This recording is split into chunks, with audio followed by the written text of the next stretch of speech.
Ano tanong natin, Adrian?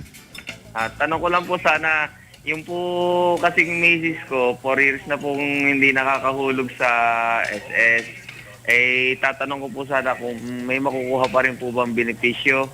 And then, kasi po, nanganak na rin po siya nung mga nakaraan, meron pa rin po ba kami makukuha?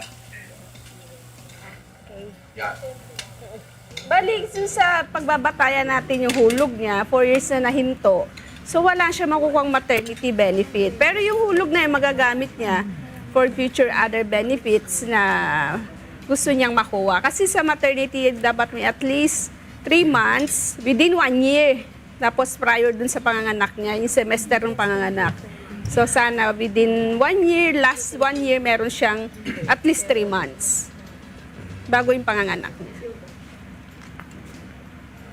Ganun po ba, ma'am? Bali po, ano po, pwede po mag-follow pa po?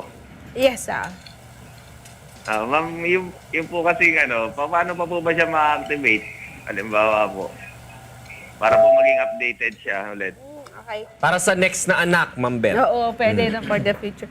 Balik, maghulog lang siya. Huwag niya nang bayaran yung naging lapse o yung mga pagkukulang ng last 4 years.